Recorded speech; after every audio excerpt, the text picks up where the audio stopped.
Bradley Grunner, how you doing? Good, how are you? I'm all right. So tell the people who you are. Well, I'm first of all, I want to thank you for having me on your channel. Yeah. Flattered to be here and complimented. Uh, my name is Bradley Grunner, and I'm residing on Long Island, New York, and I'm originally from Queens, New York, and I lived in Queens for 37 years of my life, and I'm 45 years old now. I'm a registered dietitian, husband, father. I have two children. I am a big gym rat, as you can see from my photos over here. I formerly involved in bodybuilding. I only did one show and I won it and got a natural pro card and never competed again. Hmm. Still keeping in shape. And I think I said that I'm a registered dietitian. That's my profession, and I have a master's degree in nutrition and physiology. So that's who I am. And I will continue by saying what got me into these spaces, the male spaces online, what we refer to as the manosphere, other branches of the manosphere that I've consumed content from, Red Pill, MGTOW, PUA, TFL, the Black Pill, the Red Pill. And the reason why I got into seeking such information long ago, I would say about perhaps 2 decades ago, is because I am from a broken home and I see that we have a serious fatherless crisis here. And recently in the media, there is all kinds of coverage of the problems that men are facing. And I don't want to make this too long winded, but let's just get to the cut to the chase. Is that because I am from a divorced home and I suffered from depression and suicidal ideation at a very young age, starting at 13 years old. And that created much misery and challenges for me to develop into who I am now. It took a lot of, quote, self improvement, not the sort of red pill or Andrew Tate self improvement, but actual self introspection to overcome the problems I had. And it did have a great effect on me in what I would call mating and dating. So that's the big issue that we're talking about in the manosphere these days. And I believe that I have an obligation to younger men. Again, I'm not going to pose as if I'm some wise sage or wizard like some of these red pillars. We know the names, we don't have to name them, who think that they have all the answers for men. I don't have all the answers. I just simply want to provide any help or insight I can to specifically young men or other men generally, because men, as Dr. Stephen Baskerville said, are in serious trouble. And I wholeheartedly agree with him. And years ago, I was making videos for fun with my friends. You can see from my channel, I only have one video out so far dealing with men's problems. That is the video titled Men in Trouble with Andy Nowicki. That's my first video that came out about 1 week ago, but I plan on intending to make more videos because all the knowledge I've gained and my insight and my observation of what's going on in the discourse online has compelled me to finally just jump in any way that I can, which is why I've been in your channel. Yes. Yeah, absolutely. And guys, I'll have the link to his channel in the channel description. Please go subscribe. I did watch the entire video for the Men Are in Trouble. Really good conversation. That gentleman it was a tough conversation to get through. I'll be honest, but it was, I think, something that needs to be had. Shaw honestly recommended your channel, and I've seen you in his chats as well. So this is Shaw's YouTube channel. So yeah, I appreciate your time, and it's funny because I lived in Astoria for about 9 months. So it's 34th and 34th. And if you know Astoria at all, that makes perfect sense to you Yes, where that is. But I know. Queens, it's those things with the hyphenated addresses. Yes. But anyway, Queens is an interesting it's an interesting place. So I appreciate that history. Yeah, men are in trouble. And I am, as you know, like I don't even touch Andrew Tate. I don't even touch him as a subject. Like the most bombastic alpha chatter that I'll make fun of is Wes Watson or Rich Cooper. Like Yeah. that's about as I because I don't care, because at a certain point those guys are just existing in an alternate universe than I do, and there's no way that somebody like myself who lives in the Midwest and just owns a little house and just putzes around and does his videos and just does his life and goes hangs out with my dad. I have nothing in common with those people. And if that's what being a real man is, then I guess I'm not one. But the reality is the vast majority of our both of our respective audiences don't live in that life. Right. So like, Exactly. how do we approach being a quote unquote man when Tommy Lauren is up on Fox News lecturing us every other week about how you just need to man up, boys, and keep Exactly. trying? Yes. Well, that's what I saw, that the post by Dr. Stephen Baskerville that I think that Shah was going to cover. I had to go to sleep early, but I Oh, he does stream pretty late. Yeah. yeah, so I know, I think that he was going to cover the post by Better Bachelor, Joker Bachelor on Twitter, X, and Dr. Stephen Baskerville's reply to that, Laura Ingram's and Tommy Lorenz take that men just need to man up and they are lazy and not getting married. Yes, I saw that. So I actually don't know the tweet in question, but I'm gonna, against my better judgment, I'm gonna hop over to X and see what's going on because I spend as little time on X as possible, to be honest. So I'm gonna look up. Is it on Joker's feed? Because I do follow Joker. Yes, Um, I think that Let his me title on there, see. Joker Bachelor, I believe. Oh yeah, okay. So I ended up on his other channel. He has another one that has zero subscribers on his Twitter. Okay, Joker Bachelor. No, I apologize. And I don't mean to jump all over you, man. I'm Right. just I try to keep this as a conversational tone if I could. So which tweet is it? This one from May 30th says no men in the family, no men in Right. education. Yes.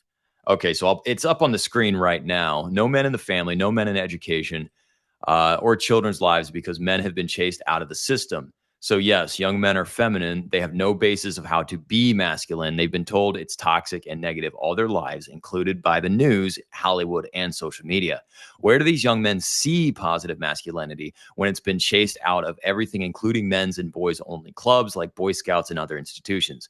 Instead of blaming the systems that did this to them, why do these women blame the men right on cue? Who do these women blame?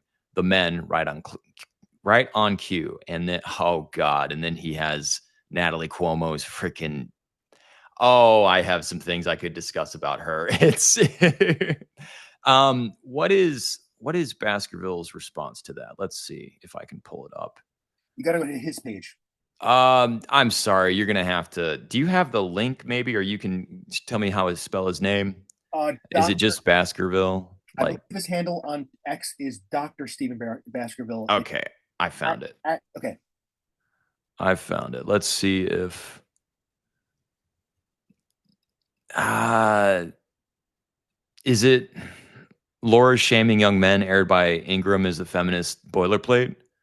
not sure, but he said that it starts with Gen Z men are not lazy. I found it. Yes, Gen Z men aren't lazy, they're rational. Who wants to marry into a system where your wife can leave, take the kids, and make you pay for it? This isn't decline, it's male self-preservation in the face of legal hostility. That's a hot potato take right there. yes, It's not decline, it's male self-preservation. That is a very Paul Elam take right there. That's very yes. interesting. So, okay, now I understand where we're coming from here. It took us 8 minutes to get here. Let's That's fine. let's solve all the world's problems here as I bumble through Twitter. So I apologize. Yeah, Yeah, that's a hot take. I had not seen that before.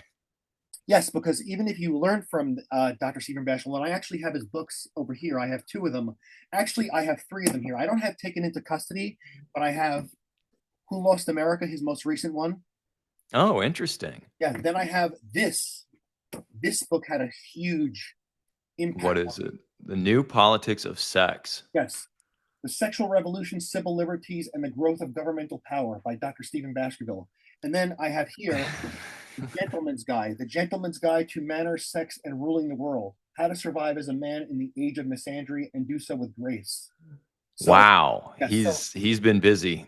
yes, so these books are, I don't have Taken into Custody. I read excerpt from that, but if you actually go to a video with him, you don't have to go now, but an interview with him by Aaron Wrenn, who's another great guy.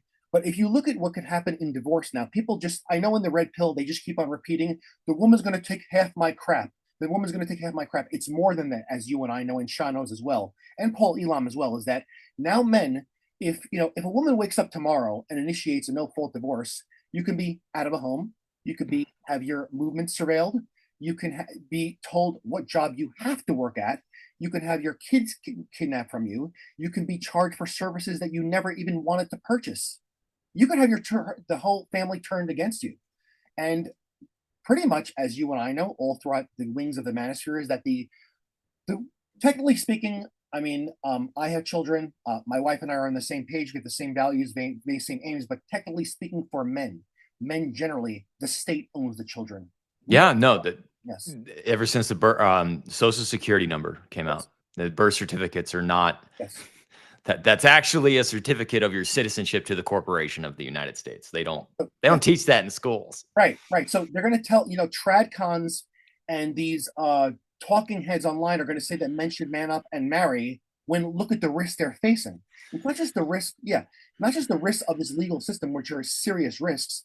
We're also dealing with a generation of airheads, meaning it's the risk, but also with young people who are treating relationships, even marriage, as just no big thing. Well, I mean, divorce started with the boomers. I mean, this has been Yes, generational decline, and it's gone parabolic at this point, yes, where exactly. it's a Fibonacci sequence basically with how horrible the fallout has become. I just did an article. It's a video that's going to come out probably before this interview airs about millennial divorce.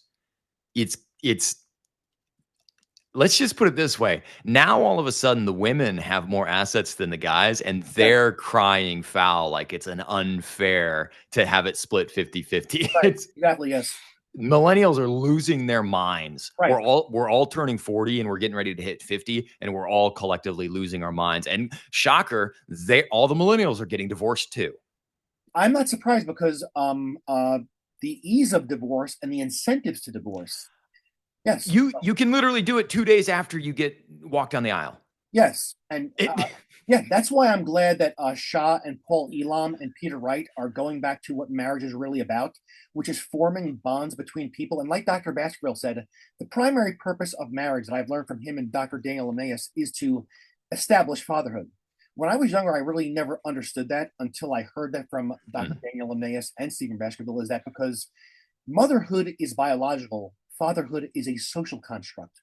It's imposed on the family. Uh, it is the opposite of matriarchal mating. Matriarchal mating is what we see now, actually, is where the women just screw whoever they want, and men go in and out of their lives. They have children. Others have to pay for the children, which is why I called it, as you and I have termed it, the bastard tax. So we're going to have a generation of womenless men, otherwise known as disparagingly known as incels, supporting this, I guess, the sex having class. it's Yeah. What did you just say? That really stuck with me when you said that. I actually wrote it down. Fatherhood is a social construct. I had not heard it put that way before, and everything inside of my body just bristles at that concept. It Right. just that rubs me the wrong way in a Oh, way that I didn't anticipate when you said that. yeah. That's It's a But it's actually pretty true because women do control every aspect of the mating and dating game. yes, And guys like me who we just get what's tossed to us. It's the yes, scraps of the leftovers that maybe someone pays us, bats the eyes at us, or gives us a laugh or a nice smile. right. Most guys are completely invisible, and that any positive female validation is so rare. And women do not understand this. I actually found another demographic study last night, actually, real late, and I still haven't dug into it, but there's quite literally more men than women, like demographically speaking. There's literally physically more men than women now in the world. So that exacerbates the problem, especially when you think about the fact that men prefer to date a couple years younger than themselves. There's literally less women to go around now. Yes, So by default, in an inflationary environment with less of a resource, they become the pussy's literally put on the pedestal, and it's literally worth gold. And I know Shaw has this old gold pill thing that he talks about, which I have my thoughts on, and I haven't had a chance to talk to him about it yet. But no, all of you, Shaw, seriously, he's a good friend, and the women are becoming they're worth their weight in gold because there's just so few of them, especially good ones. So they run the roost, and now we're seeing the fallout. And I always just end up coming to this place of just abject hopelessness, and there's just doesn't seem to be solutions, and all we see is endless frustration. And I feel like you're getting to maybe a point here that we can talk about. So it's yeah, I'm noticing it. Let's just put it that way. I'm noticing it. Yeah, but you see, I don't have the answers. And just to backtrack before I go forward with what I think might be able to be done. I mean, I'm not a sage. I'm not a politician. I'm not powerful. I'm just a guy who has thought of these issues personally, my own personal issues as a guy, and also what men as a group are going through. Now, because fatherhood is a social contract, that does not mean that it's bad. Not all social contracts are bad, meaning it's a necessary component of marriage, of high investment parenting, of bringing forth the next generation and raising them properly. So here, I'm going to push back real fast. So the fatherhood is a social construct thing. How, if I have a child that is my DNA offspring, it is my genetic material that grows into an adult, that's not a social construct. That's a Oh, no, very real right. thing. In that case, you are the biological father. When I say fatherhood, I'm talking about something different. Any guy can Okay. go impregnate a woman. Well, no, I'll push back on you here too. Not every guy can go impregnate a woman now. No, no, no, no, no, no. A guy, a man. A man theoretically, yes, could. Okay. Not any guy No, no, no, anymore, no, because no, yeah, women completely no, control that part right. of it too. You're correct in the way. Sorry, and I know I just need to push back and clarify this stuff Fine. before we continue here. A man can impregnate a woman, especially today Correct. where it's incentivized for these kinds of things to happen, where he can impregnate a woman, take off, be a negligent father, and not raise the kid. And yes, technically speaking, he is the so-called biological father, Mhm. but he is not establishing fatherhood or ownership of the child. That's why, as Baskerville and Dr. Naus have informed me through their writings and speeches, that it used to be that fathers had custody after a divorce because fathers are the weakest link in the family because they are not the biological entity. Uh, with the woman, the child is. So fathers are the weak link in the family. The only way to have a normal family policy is to strengthen the father's position. Right now, fatherhood is being weakened Oh, through. it's been eviscerated. Yes, so yeah, that's the real problem because now the woman can initiate a divorce, take off with the kids, and the weakest link of the family is gone. And also, as you know, I believe this is a cause. I don't believe this is a link anymore. That fatherlessness, as Baskerville, Paul Elam, Janice Flamingo, and everybody else in this space are talking about, that fatherlessness, I don't think it's linked. I believe that it causes every social deviance from truancy, Yeah. suicide, runaways, all kinds of criminality. Yes. Wh- yes. Where I grew up and what the place that where I'm from, good old corn-fed Ohio, Western Ohio, that was understood in the 90s. That was talked about. My grandparents from the 30s onward. It was like, you don't get divorced. You don't leave your kids. Like, go live in another room in the house, but you stay with the parent until the kid's 18 at least. The Yes. one divorce, actually, in my extended family that I can think of, he waited till the youngest cousin was 18 before he finally left. Mm-hmm. It's maybe it's a cultural thing, but where I'm from, it was assumed you were a deadbeat if you left, basically. And it was culturally shamed.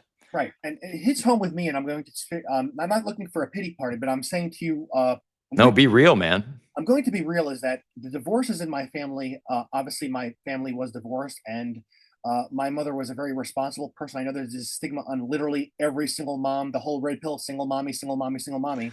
I Yeah. understand that my mother was a single mother, but my dad failed us. So my mother was very hardworking. My mother worked her behind off with a full-time job as an ESL teacher in Elmhurst, Queens. I'm sure you're familiar with the area. Yeah, you need ESL over there. So my mom's Spanish speaking also. So Right. she taught ESL there. So she even had a part-time job also, and then schleps from all the way from Elmhurst after work back to Queens, shopping, cleaning with two boys there. And You are from Queens. yes, so Schleps. yeah, so I mean, this I cannot go into all that happened in my household, but my household was a very high tension household, Yeah. very high tension, and also my brother.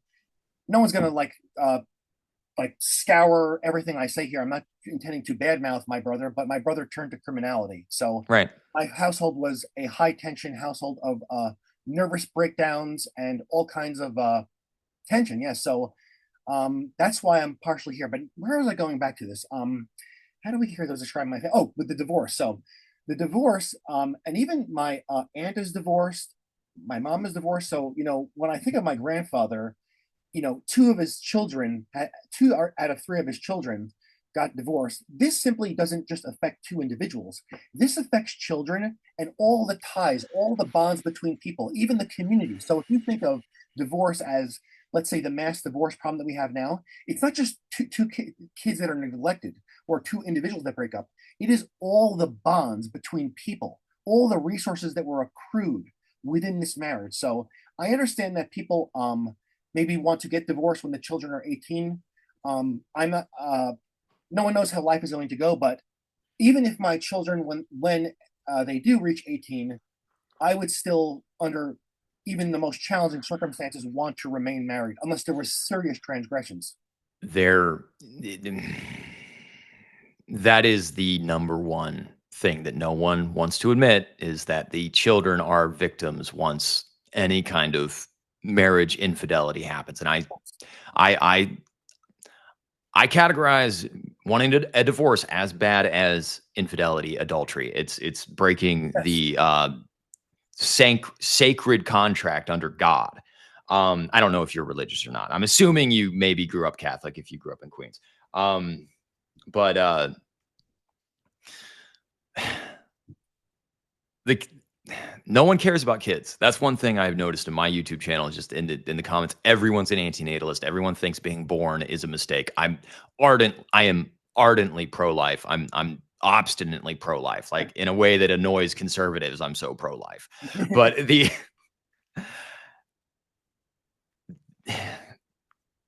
abject failing of society towards young children, especially once a single mom is involved, and some are great. Sure, I understand. Like, yes, statistics are used by the manosphere to make money. That's the point, is to get views. So of course they say heinous things and have horrible, insulting viewpoints that are Yeah. obviously nuance is lacking in the discussion. And Yes, that's it is. one reason that I think longer form discussions like this one can be helpful. Um, it's the kids that suffer from it. And I think once you have a child, you're no longer just a sovereign individual. You are responsible for that offspring, Yes. period. Yeah. Um, I had a conversation with my father. He had me when he was 25 and he's 62 now. I'm going to be 37 this year. He was saying that he hears himself in me every time I speak, especially on the internet. And we were in his shop in his backyard. He has some acreage, not a lot, but he's in the woods in his shop, puttering around, like, doing some wood turning on the lathe and that sort of thing on his shop smith that he has. And we were just having a conversation. He's like, you hear yourself in your children, and you no longer are a person once you have kids. It's Yes. it's it's no longer about you. It's Mhm. about that next generation. And Yeah. we don't have that in America anymore. This country that we all have this idea of in the back of our heads, where Rosie the Riveter is making the warplanes at home, and the John is over in Europe defending us against the Nazis. We don't have that anymore. Right. Right. That died when the greatest generation croaked. And the boomers are the ones who are the old patriarchs and matriarchs now. Yes. And they are so disappointing. I really hate the generational hate stuff, but the boomers are so disappointing. The millennials are about 10 times more disappointing than the boomers were. And of course, yes, I'm forgetting about Gen X on purpose, guys. Calm down. We've lost that in American culture. And I think it's been downstream of since the 60s, since the peace, love, and rock and roll generation of the free love movement. No fault divorce was in California in the 60s. That was Reagan. I acknowledge that. And I hate to be long-winded about it, but you're completely right. Single parent homes it's what's ruined this country for the past 80 years now. Right. 1950 was what, almost 80 years ago? Yeah. I mean, it is devastating. And also, what actually what I want to hit on that is that, we come, I guess, with the latchkey kid era, the term latchkey kid, I believe that was that was the period that I grew up in. I'm not sure how much that extends towards your age. How old are you again? I was born in 88, so I'm going to be 37 in November. I'm firmly in the middle of millennials. So millennials were what, 1980? It changes every time I look it up. Yeah. But Latchkey was definitely owned by, like, my mother claims Latchkey, and trust me, she's a Gen Xer, but there was nothing about her childhood that was a Latchkey. Her freaking mom stayed at home. She is so full. Mom, if you're listening to this, you're full of shit. You were not a Latchkey kid. Yeah. Stop trying to own Latchkey. I understand. Well, I was one, and most people that I knew many people I knew in northeastern Queens, Yeah. Little Neck, Bayside, Glen Oaks, the area of Well, northeastern. Do the Right Thing and that whole, like, the movie Kids and all those Oh, movies, kids. all those seminal movies Okay. from like Brooklyn and Bushwick and Lower Manhattan and Lower East Side. You know exactly what I'm talking about. The Spike Lee films, like Okay. that was the latchkey generation of film. Right, and I'm going to say this also. I'm glad that you mentioned the name, the movie Kids, because I actually believe that is. I actually consider Kids, and I've said this on Facebook because that movie, for some reason, comes up on my feed. Commentary on it comes up on my feed in various groups on Facebook. That I believe that Kids should be watched by fathers for literal education purposes. So it's a documentary. It's not a It's not fiction. It's kind of like Gummo. It's the same yes, director. yes, the same. And yeah, so Gummo, it's about Xenia, Ohio. And then, of course, I lived in Lower East Side. I lived on 7th and Avenue B, right near the projects that Kids was featured in, like the projects that Kids was filmed in. I lived near, walked by them all the time. Um, Kids is a documentary, Yes, especially the 90s in New York City. And yes, it should be. Absolutely should be consumed by every potential father. It should be required viewing, um, because what happens on the coast in LA and New York City permeates to the right, rest of the nation within right. 10 years. Now, with TikTok, it's about 10 seconds. Yeah. And like Dr. Baskerville said when he was going over incentivized divorce and how the deep state started in the underclasses, the lower classes. It's Yes. actually the lower classes, for example, the social pathologies that started in the underclass of the black community has spread to the white community. So by the time I was Yes. in the 90s, latchkey kid era, we had tree lined streets. You would look at Little Neck, Queens, and say, "What? It's just a suburban area with garden apartments and homes." They No, call it the country in New York. lurking underneath were things that happened that I cannot describe on here. Yeah. They all involve young women with ages Yeah. that I don't want to say here. So when Yeah. people look at the movie Kids, I actually, my friend, my friend might see this. There was an unsupervised home, an actual latchkey kid home, where just unbridled debauchery. Like, remember that movie film, Yep. the scene in the movie Kids, maybe two scenes that were like filmed congruent, alternating, where the women were talking Yep. about their encounters, the kids were talking about their encounters. Yep. I spent some time in a home like that, and Yeah.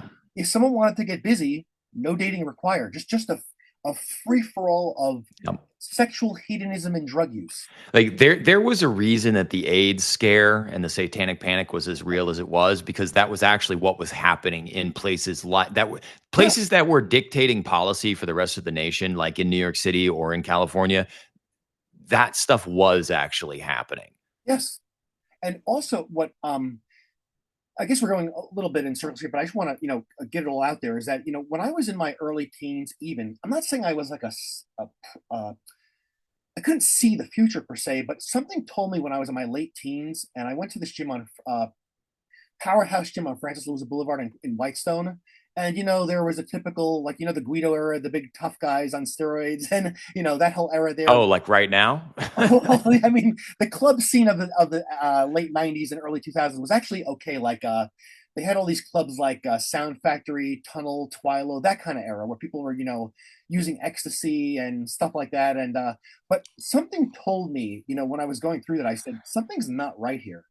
Mhm. Something is weird here. Meaning that did my did my parents have to go through this? Did my dad have to go through this kind of uh, like sexual Humiliation ritual? humiliation rituals and just a bunch of clowns and tough guys and just very deviant people to compete with. It just did not seem normal.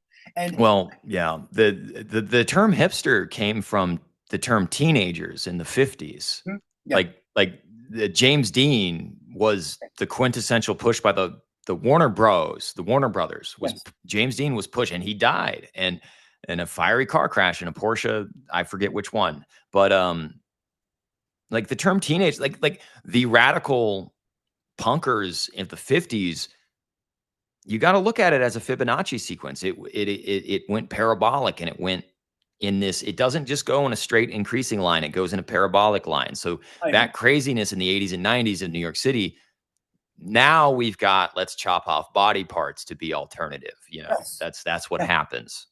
yes, exactly. And yeah, there were some very deviant criminal people who came out of northeastern Queens, despite it being a lower middle class to upper class neighborhood over there, and including gangs as well. So one of the most I'm not going to mention them here. I know some of them in my adult life. One of the most I would say most intimidating gangs came from Bayside Queens, actually. So there are Yeah, plenty of social pathologies that came out of these yeah. areas. The Warriors was not fiction.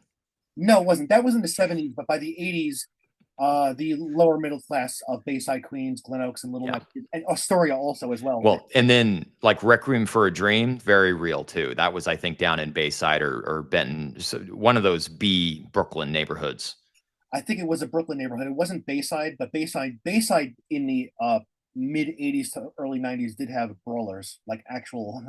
Yeah, I knew a guy. Like I used to hang out at basically bars in Soho and Lower East Side, and I knew guys who were basically, I think they're about your age. They were about 15 years older than me, and like DJs in the 90s, and they hung out at the knitting factory and that sort of thing. But they were talking about like the straight edge kids from Jersey that would come in and they would literally go into the mosh pit with like razor blades between their fingers and like just Yeah, chop people to ribbons. It just yeah, I wasn't involved nuts, in that. nuts stuff. Yeah, And the thing is, these were all trust fund kids. These were all some of old them, yes. money, waspy trust fund Yeah, kids who literally just had more time than sense because they didn't have to get a job. All of the lower, like all of the Soho revitalization in the 60s and the art scene and the beatniks, they were all old money white trust fund kids that some of them, yeah. that came from Connecticut, that came from Jersey, came from upstate New York, and they moved downtown where it was cheap, or they came from the Upper East Side or the Upper West Side or Park Avenue, and the old money. All of this, like, oh, we're bootstraps artists and all this other shit. No, they're all LARPing as creatives because they didn't have anything better to do. And the rent for a 5,000 square foot, 12-foot ceiling loft on Prince Street was $200 in Yeah. 1972, you know? Yes. Yeah. In New York City, as I was saying to Andy in my video, it is it's so socioeconomically diverse that even some of the rich kids want to roll around in the dirt, so to speak, with everybody else. Well, when I lived there, what I experienced, because I don't like, I talk about growing up poor, but really my dad just owned a business and all the money went into like, once you pay all your guys and you pay the suppliers, you don't really have much money left. So even I was just like starkly middle class, like blue collar business owner family. I Yes. went to New York and like I was making high five figures. I was a college educated guy, you know, whatever. I was doing all right. I was paying my rent. I was actually paying my rent. I knew people, my friends in my alt lit community that I was hanging out in, like Lower East Side and Bushwick and Williamsburg. They were bitching about not being able to pay their $4,500 loft rent, and they would get a check deposited every 2 weeks from their trust fund. Like the amount of money these guys have compared to just you and I and like working class Queens, working class like Pickle, Dayton, Ohio, it's so different. Like people do not have a comprehension of how much money there actually just is swimming in New York City. Yeah. And the poor in New York City, it's nothing. It's nothing. $5,000 loft in Williamsburg is nothing. Yeah, I mean, I went lived in a garden apartment. I don't know if they have garden apartments out by you, but garden apartments are these small apartments, and I would consider it lower middle class. So I mean, but it's such a socioeconomically diverse environment that you could be living in a garden apartment in this development, and then walk a few blocks, and 2 blocks away from me was a major league baseball player with a mansion there. So Yes. even in high school, and I think this does go through kind of my history and how I came into kind of this spheres is that I noticed when I look back in high school is that basically it seemed, and as I told Andy, that my experience was that because of this diversity in socioeconomics, is that you have these people from, let's say, the lower middle class, but you're still going to school with people that drove cars that their teachers couldn't afford. So Yeah. basically, these two groups. I mean, and also, if you wanted the social clout then in the 90s and you were from the lower middle class, you just have to be violent and intimidating or just loud and annoying, right?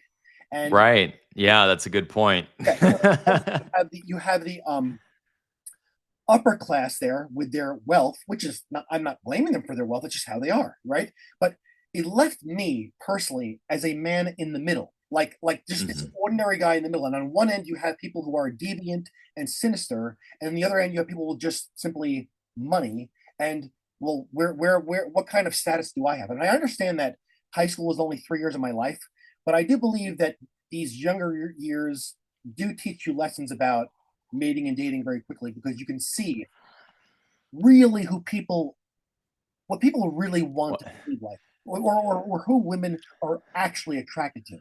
Well, and you also got to realize like high school never ended. Like No, you it say, doesn't. oh, it's 4 years of your life. No, high school still. I'm still. I. Well, that's It's just more zeros got put on the ends of the dollar amounts, right, and everybody just has bigger toys. right. Because as someone said before, I forgot who said it, is that feminism and sexual liberation, it kind of like hollows at the center, meaning that you have on one end, criminals and low lives, and at the other end you have the upper echelon, whereas like the man in the middle is like Well, the most unattractive. Yes, okay. This actually, the idea that ideological, not in the Petersonian ideological possession sense, but like the Marxist Foucaultian like ideological possession of abject leftism. I'm forgetting the actual word for it, but it is a subject. It's a dualism where it's you only have the elites and the Elysium over here, and then you have everyone else. It does completely eviscerate the middle class. That's yes, something that inflation actually does too, yeah, because the middle class is actually taxed the most. It's not the rich that gets taxed the most. The middle class get taxed because income gets taxed, and it's a progressive income tax. And the rich know how to get out of that because that's what you do once you make more money is you figure out ways to not pay as much in taxes. And the poor will always be with us, Jesus said, but it's like the poor are also still breeding all the time. The poor are still getting together and mating and still having kids and not worrying about any of this stuff. They just have 12 children. Why? Because it's not that expensive to have kids, guys. You get a lot of tax incentives, but you're correct. The middle class is getting destroyed. And the number one, like, failure, or how do you say, just victim of that destruction of the nuclear family is basically straight men, because we're left holding the bag. We're taxed at the highest rates. We are, if we happen to get a woman to be willing to reproduce with us, we're on the hook for that as a giant nuclear bomb in our life for the next 18 years. We can't escape. yes, And we're just pumped by the state until we wither away and die and we have nothing left to contribute. right. And then we get mocked by Tommy Lauren on Fox News that we're deadbeats and we need Yes, to man up. right. But I also think you're definitely spot on. Everything you said is correct. But I also believe even sexual market value. I believe that sexual market value, probably the least attractive position to be in, is the man in the middle. Yes. You're not going to be a scumbag, but you're also not a gorillionaire. What That's the, yeah, so to go back to your, like, you made a racial component to it before with like the black families and black women. I think I'm convinced that they have the powers to be have convinced white women to not hate necessarily, but not view white men as viable options, as partners, as mates, as sexual options, unless he's the NBA player. And then of course there really aren't any white NBA players. Let's be honest here. Um, yeah. I don't see white women chasing white guy. I just don't. It's not happening. And it's not a racist thing. It's just I know we're not being racist here. it's I everything that they did to the African American community since the 60s is now happening to basically lower middle class and poor whites in the majority of the country. It right, just is. And right. that's not a dog whistle, guys. That's just me observing how life went for places like Dayton, Ohio since the 90s. Right. Well, that's why here, this book right here is where I learned of this. Uh, Here, go ahead and put that in the center. It was kind of off the side there. Who Lost America? yeah. Stephen Baskerville. Yeah, I have not read enough of that guy. I've only seen a few interviews. Right. So Well, right. Well, in this have book, you had him on your channel? no, I really would like to have him on my channel. Right. I want to write to him soon. So, in this book, he has an entire subchapter about the black family and how in Right. the underclass of the underclass black community was the first testing ground for the sexual revolution. And it's Oh God. congruent with what we said because he explained it like this, and I really didn't know this how the deep state started. It was pretty much welfare incentivized the destruction of the black family, meaning that because there was welfare available to the women, they had these state functionaries, nearly all feminists, by the way, social workers, etc., workers of the state, come into these homes. Right. Primarily lower income men were booted from their homes, and that created the social pathologies that we see in those communities. And And when you say booted, what do you mean by that? well, he said, I don't want to quote him. I'm saying that what I think was happening, I don't know. I think that what happened was pretty much trumped up charges, allegations of abuse in the home, Mm-hmm. and these functionaries sided with the women. And because these women, Shocker. yeah, and because these women were subsidized by the state, they can go on having boyfriend after boyfriend and illegitimate children after illegitimate children. And this is what creates the kind of ghettos that we see today. Yeah. This is discussed in the I have these ebooks. They're on my phone. They're on my computer. They're not with me today. But anybody who's interested in going down this rabbit hole should check out the books by Dr. Daniel Emnaeus. And that is those are The Garbage Generation and The Case for Father Custody. And in The Case for Father Custody, he has an entire chapter on the black community. And the feminists, as Dr. Daniel Emnaeus and Baskerville said, is that the feminists, the white feminists, they liked the perception of strength that these black matriarchs had in the lower class communities, and they like that. So they both banded together, feminists of both races. Yes, back in the 70s. And Yeah, and go ahead and send me any links you want put in the description for this. We'll link up those ebooks and everything. yeah, I'm not sure where they are right now, but if you do, No worries. Yeah, just send it to me after. yes, because you can include it in your description. Yeah. Under it, but those books really and So going back to like the narrative of the movie Kids or Gummo or like that predictive programming of like it's just going to be abject bedlam throughout adolescence, and now we have that show Adolescence in Europe.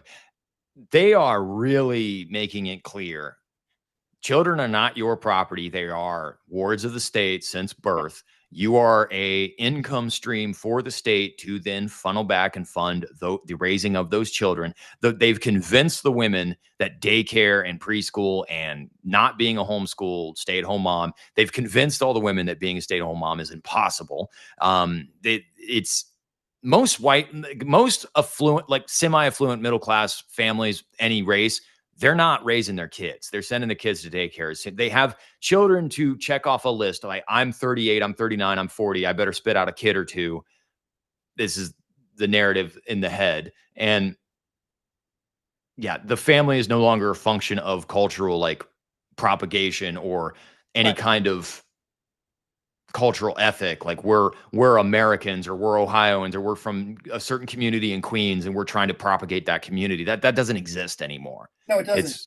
And going back to the point we were trying to make earlier, that country we used to think we had, it's gone. And there is no, America just sucks for the most part. And I hate that. I hate that because I was not raised to think that way. And it bristles every part of me to think that way. Yes, it is very disappointing, and it's also I mean, that's also why my wife and I have chosen to homeschool our children because of exactly what you said. I Yeah. guess if I was living in a normal place at a normal time, we would have just said, "Hey, go to the public school down the block." Where there's a Yeah. public school, literally 2 blocks from here. So, And I think they're going to start aggressively coming after homeschooling. yes, They already do it through taxation because your property taxes. And then like in Ohio, we get levied about a 2% income tax for the school district. And the enrollment rates for these schools, they all just built these $30, $40 million schools on 30-year notes. the enrollment's declining every year for these schools. There are not children coming in to these Right, schools. right, right. Because that's partly because of the abysmal birth rate, and yeah. So yeah, these are bad times actually, and one of the reasons why I'm here, because that brings it up. I think that perhaps my aim will be with my commentary is that I hope that one day, maybe if society gets a reboot, or let's say a renewal, maybe there is a collapse and there's a renewal, that younger people will have all this footage, all this content to look back and say, hey, this is what these people were talking about. We're not going to make that mistake, and we're not going to make those mistakes of the past. We don't want this anymore. Now, that's why also why I'm not totally a black pillar, because I'm not hopeless. I hope that one day what you're doing, what Shah's doing, Paul Elam, everyone else, it will be useful when things can change around. And this leads into what Baskerville said, is that the only way to restore everything, the way to restore enforced monogamy, the family unit, and to reverse the sexual revolution is through law. I don't want to just parrot him. I mean, obviously that's his. He's a political scientist. He knows more than me in those areas, but I don't think that any of this could be changed unless there are changes in law. So to push back on that a little bit, Thomas Jefferson is famous for saying that a free society is only predicated and works on the fact that it's a moral majority populace. Basically, that I'm paraphrasing, but basically, we need to get to a point where socially, patriarchy is celebrated, nuclear family is normalized. It is shamed to be promiscuous. It is shamed to be a single mother. It is shamed to be a deadbeat dad. I, I'm not a big fan of the government. Let's just put it that way. I'm not a libertarian, but I'm definitely not a big fan of the government. And hearing that it needs to be enforced by law is a little bristly for me. I'm more on the side, and I'm definitely not an abject black pillar in the micro sense, like at the micro level. And my personal life, I'm pretty damn hopeless, to be honest with you, because it's not panning out for me, despite all of the red pill Yes. self improvement bro bullshit. It's not working. There's a lot of reasons for that, but I'm kind of on the side of like the Andrew Wilsons of the world and that sort of thing, where the Christians, the traditionalists, like there's a family that lives down the road from me that has like 6 kids, and I'm pretty sure she homeschools them all the time. And he's always just working on cars in the shop or whatever. It's like the meek actually do inherit the earth. Like the Amish inherit the earth, the meek inherit, the traditionalists inherit the earth. That leaves, on a practical sense, guys like me in my generation, Gen Z guys, we're not getting any families. It's going to be 30, 40, 60 years before, if this turns around at all. And I really, I'm not a big cataclysm. I don't cheer for a cataclysm because I like electricity, and you say that we'll have all these videos in the apocalypse. There's not going to be any internet in the apocalypse. Like it's all getting deleted. It, it, I, it, yeah, I really think it's going to be decades, if at yes, all, decades. that it really turns around. And at a micro level, that leaves a lot of guys that are in their mid 30s, late 30s, early 20s, mid 20s, just really hopeless. And why the hell should we bother? It's Well, this is. I see what you're saying. Now, I don't want a government that is so intrusive into every facet of life. I rather have as least government as possible. But with Dr. Baskerville, he came up with a great series on Substack, which everybody should go read, about the let's say all the workings of sexual revolution. And according to him, and it's very convincing, and I think it's sensible, is that everything that led us to this point was culture. Let's say how to put it. It was law, actually, the reversals of law or new laws implemented that enforced the sexual revolution. For example, the availability of contraception even for minor children, even for girls as young as 13 years old, so they could do what they want, oh, right? I hear all the time. I've been on birth control since I was 8. Okay, I first watched pornography at 11. Like right, what? that's what that's what that I'm saying. that's a family issue Right, right there, by the way. Like you can control what your kids consume. That's yes, just right. But what he was saying, and I think that is convincing, it's perfectly sensible, is that that was from law, meaning we used to have obscenity laws. We used to have blue hardly laws, any, yeah. hardly any availability for contraception to one's minor children. What the hell are they using that for? Thirdly, the production of pornography. You see, all no fault divorce. These were all uh, these all happened from law, from either reversals of law or the implementation of new laws. Right. I mean, we're witnessing it right now in Ohio. So in Ohio, they just legalized weed, and all the libertarians, that's what I call them, libertards. All the libertarians were going crazy, and they're so happy. Oh, we've legalized weed. We've legalized weed. Now, every freaking stoplight, even in the smallest towns in Ohio, I see somebody on a pipe in their car. Yes. I smell weed everywhere I go. It is 2, 3, 4 times more prevalent in its consumption than ever before. Weed was a joke of like, oh, Cheech and Chong, those losers smoke weed in the 90s. Like it was socially shunned to Yeah. do that sort of thing. And yeah, sure, I've had my problems with alcohol. I've been very honest about that. Yeah. But and that's another thing.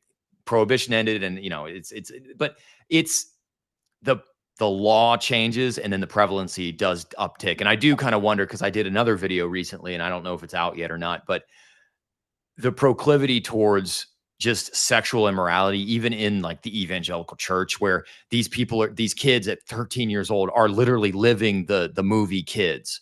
Yes. And it's in the church. It And is I right. really wonder how much of that is downstream of legalizing everything. Right. I'm Yeah. So But you have a point. You have a point. right, because as I said in my video with Andy Nowicki, we used to have it could either be removing some laws, because as I said to Andy Nowicki, and I have a young daughter. My daughter is only 6 years old now, but Wow. judging from judging from my observation of young girls' behavior in the '90s, they were getting busy with boys, or let's call them, oh, in some cases, men actually, right? Yeah. Men who I would point my effing rifle to their head if they showed up at my doorstep. You Yeah. really have to think to yourself where Yeah, these. but be careful because you live in New York. Oh, yes, but I get a little riled up from experiences that from the observations I had Yeah. before. So my experience living in Queens, New York, around a bunch of a good fair share of scumbags. So if I heard that someone put the my daughter in a precarious position, that some of these boys or men were also, I want to hit home here without saying too much details. Men, you know what I'm saying? Right. I no, I understand. Fathers used to have the right, and I think it was simply because I wasn't living in an understandable, just perhaps not granted by law, but an understanding by law enforcement that, hey, this scumbag's coming to your family, handle your business, pal. So yeah, I have family in law enforcement, and they've been cut off by the ball. They've been cut off at the balls by the progressives. Right, but They father, they they can't enforce anything. And fatherhood can't. You are not allowed to tell your daughter, no, you cannot go out with that guy. this is right, That's abuse. right, That's abuse. right. But what I'm saying is, back then, it didn't matter who the daughter wanted to go out with. The Right. father would simply stop the guy. It doesn't. Yes. It wouldn't matter. I mean, if the guy would confront the father would confront the man. Yeah, exactly. I mean, we have this thing here where, As teenage guys, we were quaking in fear of the fathers of the girls we liked. yes, That was always a thing. It was like we better get on his good side, and not in that chummy, cliche, corny way. It was like, no, you better prove that you can like swing a hammer and shit. yes, and also as far as protection, because as I said in the video, is that even in the '70s or '80s, there was a man who violently threatened my uncle, and my grandfather simply assaulted the man. See, this is also the state interfering with the protection of one's own family. It's the state interfering. So we either have to re-implement some laws and remove some power from the state. So I understand what you said is meaning that it's partly lessening state control as well. And I also wanted to get back to what you're saying. Some of these things kind of work me up. Actually, I'm so passionate No, about. please. I appreciate that. I get too passionate sometimes, right? So No. what I'm saying is that also when you were saying the individual dynamics, you were saying that Gen Z is not going to have families. The men in them are not going to have families. I actually feel literally sad about that. Yeah, me too. I I'm actually feel sad, and I have a heart for these people. Um, and but like Roger Devlin said, and that's the guy who really, this book really, really changed my outlook on Here, everything. put it in the center there. Okay. Sexual utopia. Power. And the subtitle of this is The Feminist Revolt Against Civilization. So, um, he has said, Boy, that's about right. Good Lord. Oh my gosh. Oh, and by the way, like I'm in the same boat. I don't have a family. I'm not gonna have kids. Like I really don't feel like I am. So I it's hear, personal for me. yeah, I understand that, of course, and I've seen your videos, and I have a lot of empathy and sympathy for other men as a group now, and Yeah. uh, and being that what I went through, and when I was just to put some personal things in there, also not looking for a pity party. Even when I was young, I thought that I would never have a family, and it would greatly upset me. I mean, it would literally upset me, meaning that to the point of I don't care. I'm 45 years old now. People can say Right. whatever they want about me. I don't care. What I'm saying is that well, I'll care a little bit probably, but anyway, Oh, trust me, they will. Don't worry. I know there's someone's going to say something, or many people are going to say some things. Is that I used to cry myself to sleep Yeah. from a very young age, and even into hmm, even though I had a girlfriend at 20 years old, there were periods of my life where I would cry myself to sleep from other challenges that I had in my life, Yeah. including after that girlfriend not being able to keep a girlfriend, and also where I was going with this is that Roger Devlin thinks that this could be corrected by, let's say, nature taking its course, meaning that unfortunately, again, unfortunately, there will simply be a massive die off of womenless men because they won't have children, and feminine. Right. Exactly. That's kind of Andrew Wilson's point, but that takes 40 years, 50 years. I mean, we're Yes. looking at 2060, 2070 for an Yeah. actual demographic shift. Right. But the birth rate is so bad and the die off rate, well, it might even be accelerated at 2050. I mean, it's going to get rough. Right. Right. Exactly. It is. It's a very bleak. I mean, even when I don't want to keep on referring to my kids, because as I said to you before, one time I think it was it might have been a super chat that I sent you, or even commentary underneath your videos. What gets on my nerves is other men bragging. Like Yeah.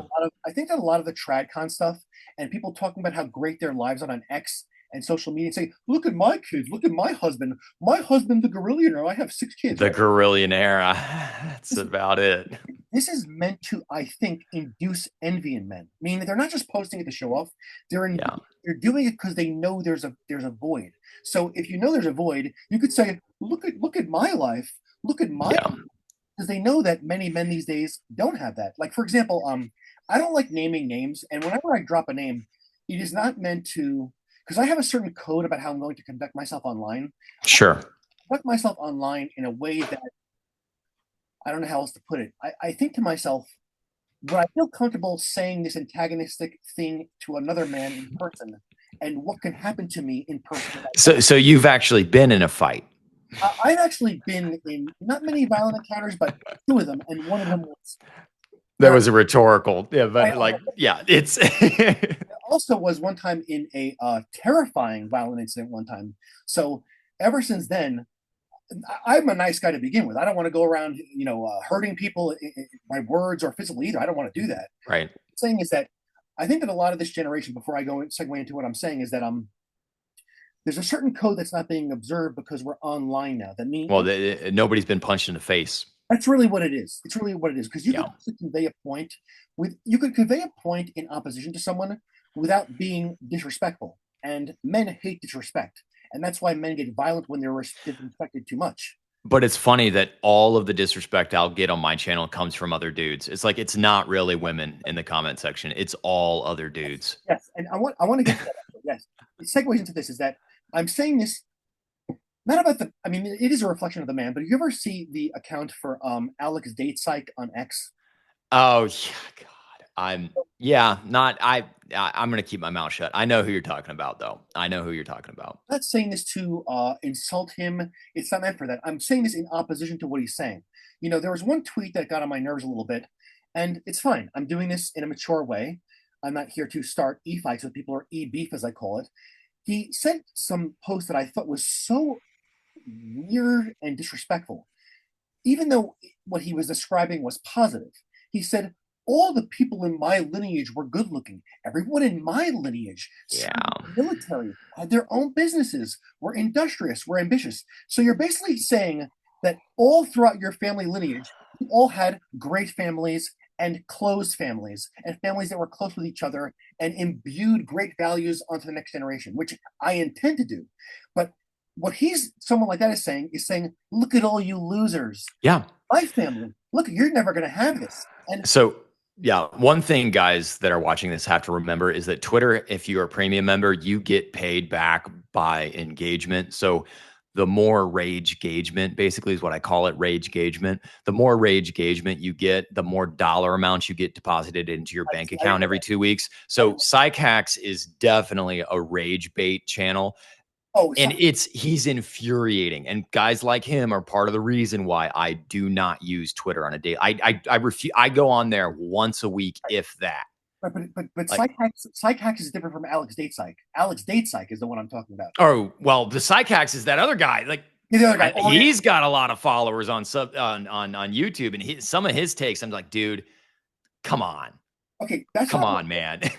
this is what I want to get to. I think that a lot of this this red pill content, I don't know if Orion Sycax considers himself red pill. A lot of this, I think, is almost like a doubling down of unrestrained and malignant hypergamy, as he Yeah. calls it, meaning that here we have unrestrained malignant hypergamy, and then we have a bunch of red pillars doubling down and saying, hey, this is what the women want. This is what the women want. So you alter yourself. You become a grillionaire. So my father has a good way of putting this because he's been in business. He actually has seen this happen. So economies of scale. If you remember in the 90s with the Budget Reconciliation Act and all that stuff between Newt Gingrich and Bill Clinton, and they were talking about NAFTA and making economies of scale and turning America into a service-based economy as a direct result of the 1971 event that skyrocketed inflation and then demanded two working parent households and dual income, no, like that, all of the things that are downstream of the 1913 Federal Reserve Act. Anyway, economies of scale now have gone from the church on Sunday morning to the community to the state to the nation to the globe. I mean, we don't have anywhere else to go. So now a girl literally can spend 30 seconds on their phone, get flown out to a Porta John in Dubai, and you know what happens there. And then she comes back here and says, well, he better this and he better that. We are experiencing real time economies of scale that are beyond comprehension.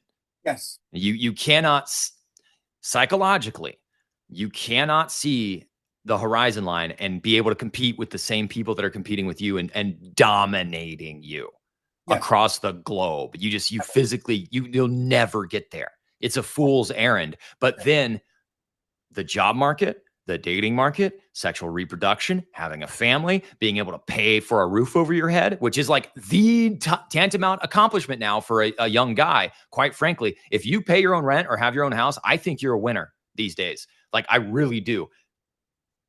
The economies of scale have demanded that you have to excel at a global pace and a global rate, and it has destroyed the individual. yes. It actually And has. Yes. And what I want to add in here, if you don't mind. I mean, well, first of all, I agree with all you said. You're spot on.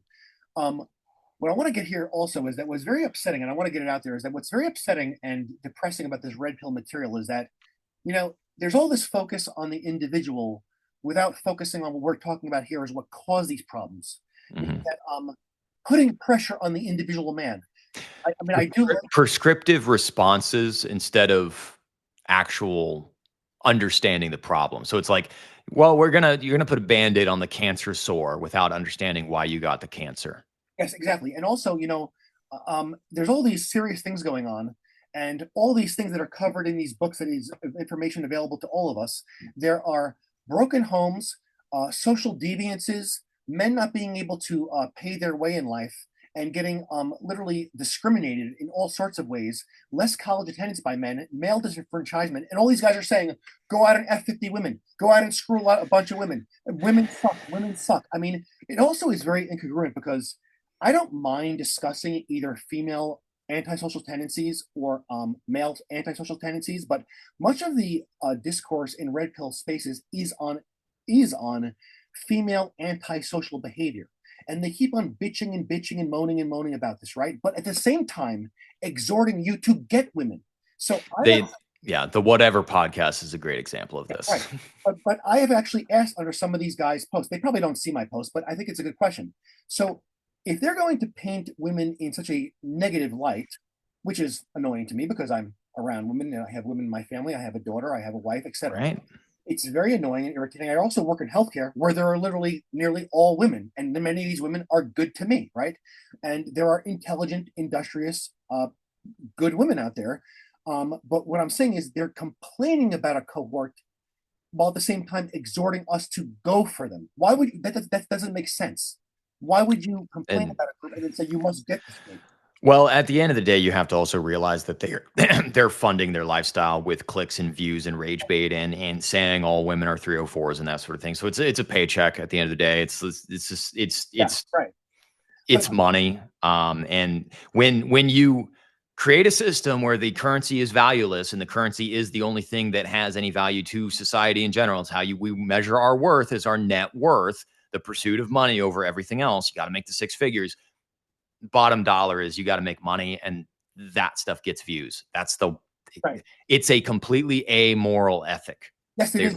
They're not thinking of it from a moral standpoint, because to them there is no nation, there's no America, there's just I got to compete on this global stage. Yes, right. I mean, men are getting crushed, and all they can talk about is sex. I mean, this is ridiculous. You know, men are getting killed. When I was growing up, sex was not brought up anywhere close to as much as it is now. Like it just wasn't at all. And I got this guy emailing me. He was talking about like Christian Zoomer girls, and I did a video about it. And he was telling me how like these girls were out banging in the youth group at 13 years old. And it's like I was like, we were playing. We were lucky if we were playing video games on an N64 like Mario Kart or something when I was 14 years old at the church youth group. And we still had to limit that to like an hour and a half max, and like Right. still had to have a Bible study after. Like that stuff was not going on in the church when I was a kid. Like just in broader society, like we weren't bending the cable on the back to see titties on the late night TV sort of thing. Like that was not our lifestyle. And maybe I was raised naively, and maybe I was raised like Green Acres or whatever, but it just was not part of my life. Sex was not talked about the way it's talked about now at all. It is very exaggerated today, but I'm going to tell you that when I grew up, it was an obsession amongst people, meaning that the sex was the currency. As I Well, said, in Queens, yeah. I mean, I experienced that there. Even like nightlife, would hanging out in Astoria with like lifetime New Yorkers, lifetime Queens, people who were from Queens. That's all they talked about. That's all they yes, talked about. It was right, wild. yes, and I spoke to. Maybe it's a cultural thing between the Midwest and New York. I don't know. Well, I only grew up a 45-minute car ride from my wife, and I was discussing this with her tomorrow that she grew up in Long Island, right? Yeah. Sometimes when I tell her about the sexual dynamics that I experienced or observed when I was very young, were nothing like what she experienced on Long Island. I'm talking about and this is actually going to affect men also, and I'd like to get into this. And actually, I think that Thomas White actually mentioned these kind of dynamics sometimes. Is that men are coming into these, you get these innocent, decent guys that are minding their business and growing up as normal kids. You're 13 or 14, you go play, Queens, you go play handball, you go play ball games at the park, and little do you know that your female counterparts are not just being kids, right? Yeah. So Yeah. by the time There's you get these men in their late 20s now who have never had a girlfriend per se, or even didn't experience the act yet, they're good. They're meeting women who are already doing this. No, the women, they have 20 years of experience. They literally at 30 years old, they have 20 years of experience, and it's obscene to think about. And the dialectic the dialectic difference between the experience of men and women is that's why we have 70% of guys cannot find a girlfriend, can't Right, even get a right. date. Yeah, It's and I think that we have to cover this definitely because I think it's important. Is that when you don't have enforced monogamy, and I know that enforced monogamy is boring because we're not really naturally monogamous, etc. But it does. No, I think we should enforce it at a I'm not gonna, cultural level, and I quite frankly I disagree with that assessment that it's not a natural thing. I think it is natural. If you look at pagan German cultures from oh yes, 13,000 yes, years ago, they were patriarchal. yes, They they were were. not matriarchal. Yes, you can see. I'm glad you mentioned that because even in pagan societies pre-Christianity, there were German pagan societies that were monogamous, but um, uh, they were not the norm throughout the world. Most of the world and less sophisticated societies were polygamous. However, Yep. but here, let's just get back to this, and we'll avoid some things that we don't have to mention specifically. Right? Is that, we don't want to go in some directions here. However, this was the standard throughout the most advanced societies because many people will say this. They'll say, You but can say the Western I will say societies were monogamous. and one of the reasons why they were excellent or are kind of good now is a big reason is because of monogamy, because that results in high investment parenting, Yes. other benefits, a resource accrual, social stability, because you do not have an underclass of millions of angry men who are causing upheaval throughout society. And also, the lack of monogamy also creates a risk in wartime, also. Lack of patriotism and military.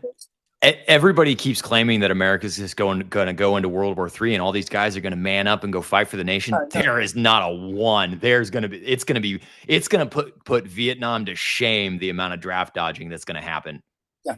But I do believe that we should have enforced monogamy, because what happens, these problems that are occurring because of enforced monogamy, because there's not enforced monogamy, is that I want to discuss this with you also, is that I think that dating, boyfriend and girlfriend, and relationships, and I write those three terms in quotes from now on, because these terms have become utterly meaningless. And Yeah. what this sort of situation does, when we do not have enforced monogamy, or let's say maybe we didn't always follow this. I mean, there was fornication before marriage, but let's say we had the standard as marriage, right? For when you do the deed, you know what I'm saying? Is that what it creates in this society is that it creates this situation where everything is malleable. And when Yeah. a society is malleable, the scumbags rise to the top of the sexual market, right? So the men who are womanless are looked at as even more unattractive. Yeah. If no one's getting, see, the way that it works here, to not put it long-winded, to put it concisely, is that, and I'm sure you know, I'm just trying to convey my point, is that monogamy has it where there's assortative mating, as you know in Shanos, and I describe this, is that, okay, the most attractive, they get paired up first. They're off the market. There's a demarcation. These people are taken, the rest are available. These are the available people available to me. And then the people in the middle get matched up. And then finally, the lowest status people and the most unattractive people get mated up. You know what I'm saying? So when there's not that, the people who are womenless keep remaining womenless, Yeah. because there's no delineation. Also, because hold on, I don't want to ramble too much. Is that No, you're fine. I agree with you. because I even had this discussion with my friend the other day. I said he was going through his he had three girlfriends throughout his life, and the final one became his wife, right? Each woman he met had a boyfriend when he met them. Always. Always. That's always the case. Right. So what I used to complain to my psychologist about, or some of my friends when I was very young, because I was playing by a rule book that no one else was following. Yeah, that's a great way to put it. Oh my God. Because I thought, if the woman has a boyfriend, you don't ask her out. But if all the women have boyfriends, well, you'll have to steal one. You'll have to steal the girlfriend. That's How how it else, works. how else are you going to get it? So No, I, actually, I think my first girlfriend was single when I met her, but, right, but all the subsequent trysts I've had, they were in a relationship. right. So this um, creates instability, and also creates violence, jealousy, and envy in the population, because of these love triangles, if you want to call them, these pliable relationships in which people get uh, angry over. So even me, when I was younger, I had chances to, advance on women who liked me, but I thought, she has a boyfriend. Yeah, you were something called honorable. Yes. So I really think that it just creates one giant mess. And it really, even promiscuity also delays parenthood. It delays child family formation. And what I said to Andy Nowicki is that, well, sex is just treated today as, I'm not going to lie. Look, not all sex is done for procreation. We like we like sex, Almost none of it is. right? But even someone who has children, Well, look, that even when you're past a woman, women literally treat it like a handshake. okay, so, And I get this feedback constantly in my live chats and in my comment section. Women and guys alike, they'll say, Raymond, do you want to get laid or do you want to find a wife? Like those things are two mutually exclusive items. That galls the hell out of me. you see, We've separated the act of sex and actual relationships are two different things now. right, Women don't even think I've read articles where college girls are talking about how they're dating somebody and also sleeping with somebody else. And that's just a different thing. And right. it's fine. They don't look at the sex, even if it's sex for satisfaction. They don't look at the sex as part of building a relationship with someone. No, not even close. No, no. It's just a human fleshlight. That's all Right, it is. right. Because I'm not a prude to the point where we're not going to have fun. I mean, if you're in marriage, Do whatever you want. I don't know. Hang from chandeliers. Oh no, Do whatever the hell you want. look, I've gotten to the point where I'm never going to sign a marriage contract ever in Right. my life. Yeah. See, And I'm very much for like exclusive bedroom fun time. Great, let's do it. If you're into me, that's like the prerequisite for a relationship. yeah, I But think, yeah, I yeah, think by that's no means a prude. I right. just Yeah. But what I'm saying here is that people right now are not seeing how fact shapes society. Because, for example, they'll say body count doesn't mean anything. Oh, really? Body count doesn't mean anything, and why do you yeah.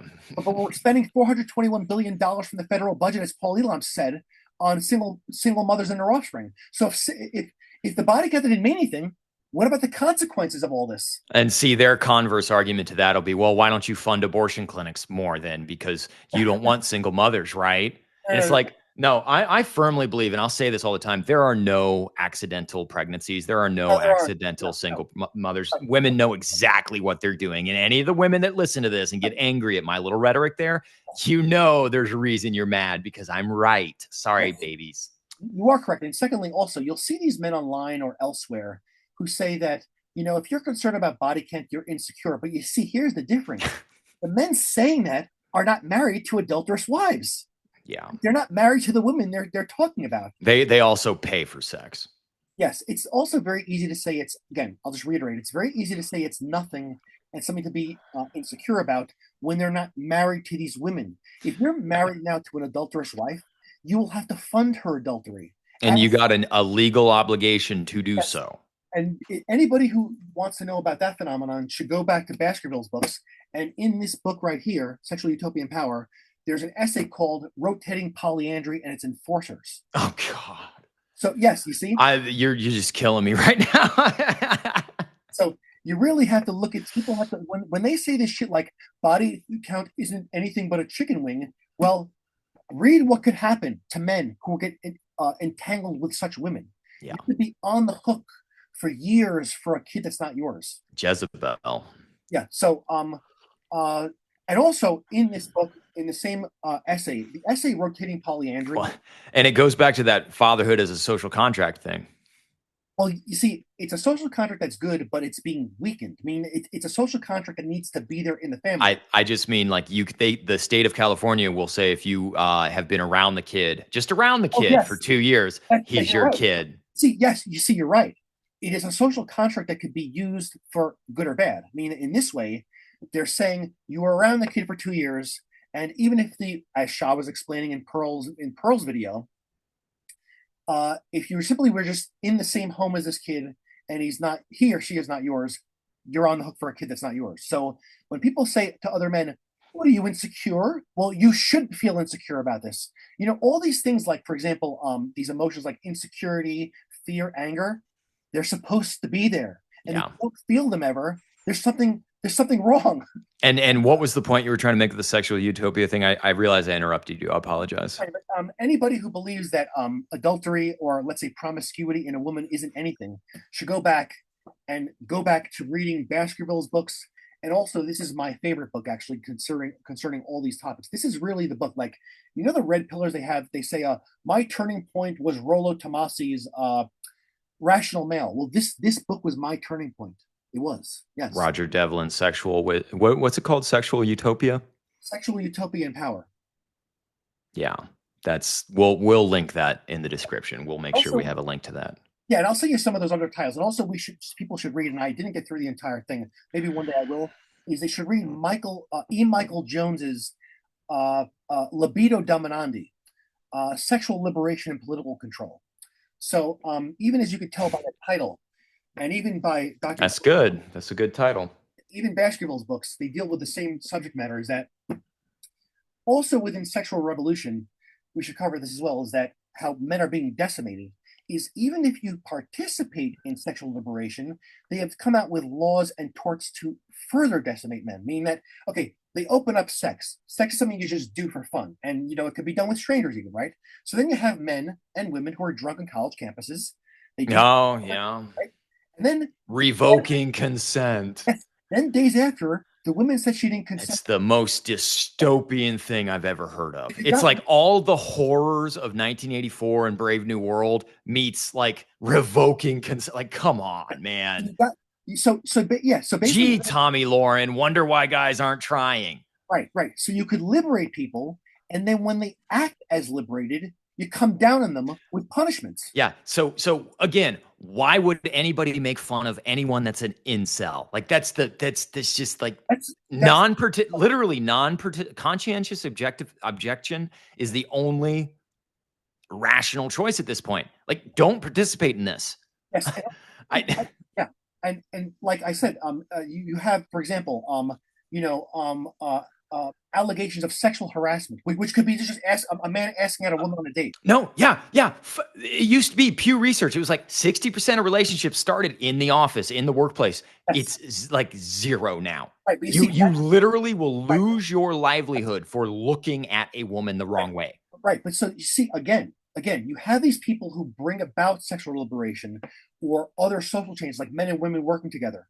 Now they take advantage, I mean, innocently ask each other out on dates and have relationships. And now you're saying for participating in sexual liberation, you got to be punished now. Yeah, because you're not Chad. There's a litany of reasons why, Right. And but then it also, just yes. yeah. And also, a woman can go for a Chad, and if the Chad doesn't stick with her, well, you just say that the Chad was at fault also. So people think Yeah. that Chads are not up for the takes also, that they're not. No, I get that all the time. It's like, oh, you don't understand how tough it is. I've got 4 girls on rotation right now, and one of them could ruin my entire life. I think a lot of that is BS bragging, like trying to put you Right. down. But Yeah. I mean, it, that is great. I get it. The plight of what's that? What really successful NBA black guy that was on the Still O'Neal?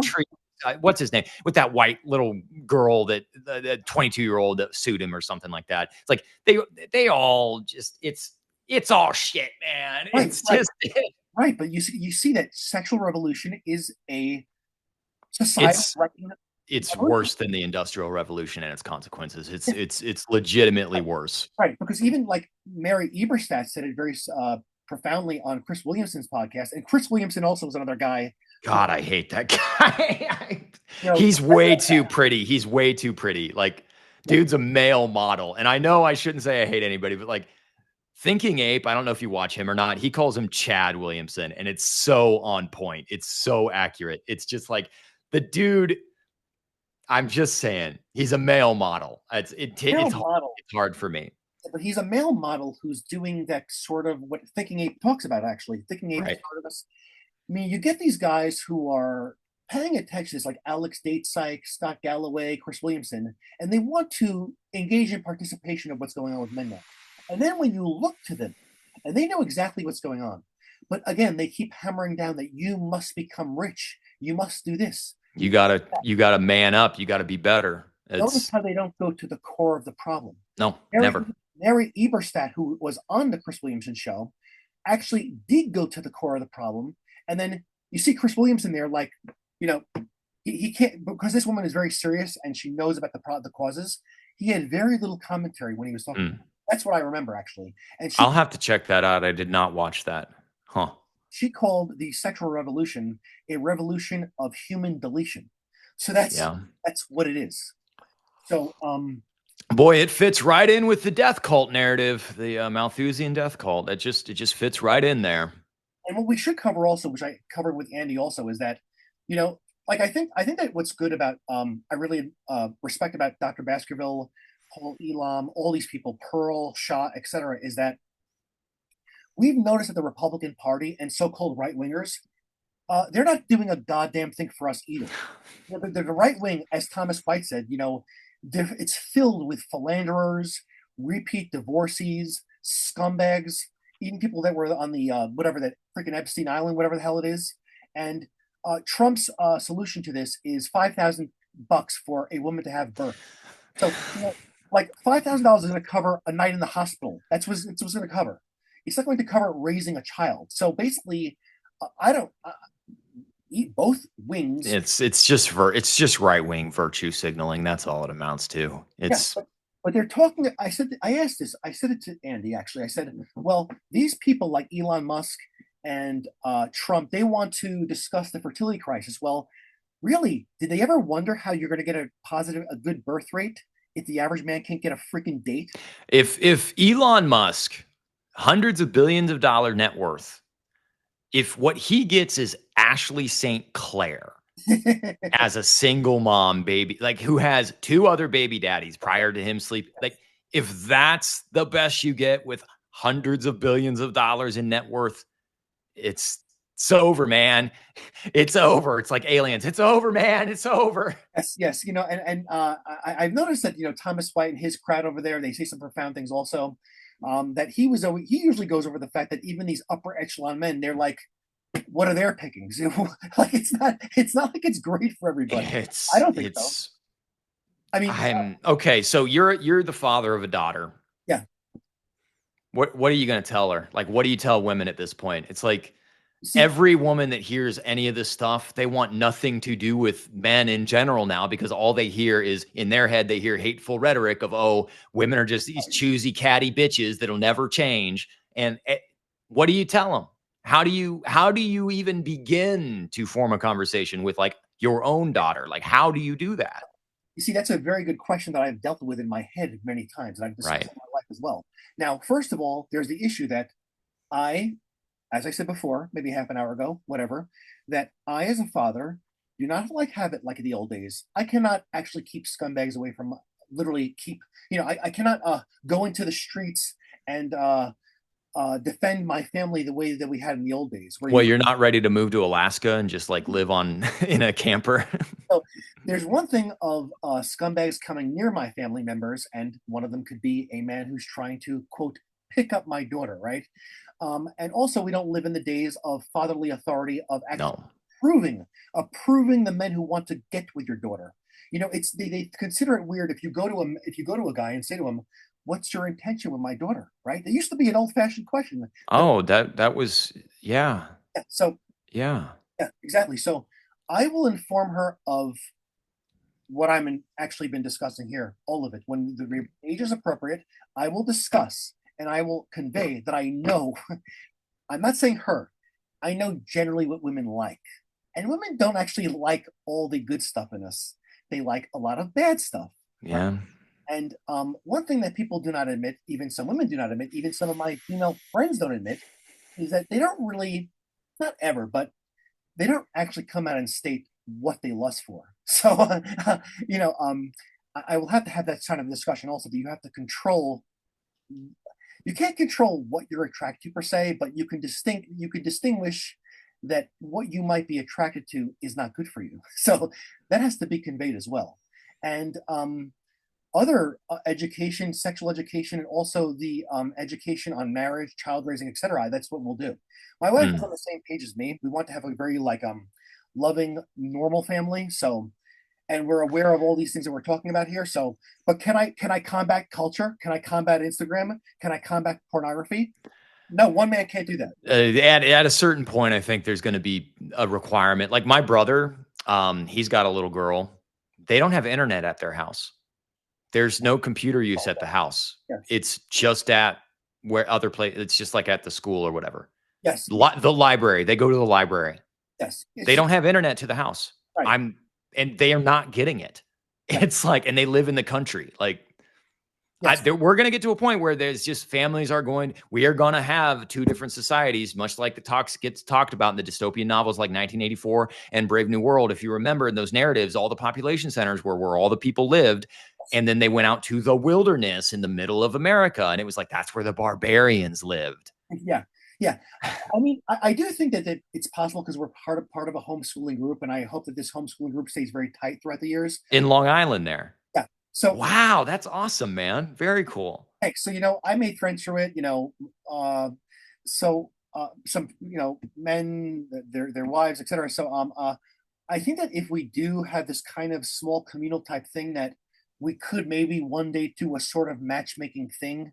I know so and so, or like, why don't you two pair up? Well, I got to be honest with you. The homeschool kids that I know in my personal life over the last 37 years now, um, they're all married and have kids and fully functional. Like they're well more adjusted than I am. I'm a fucking basket case neurosis. Like I'm nuts. People see that all the time.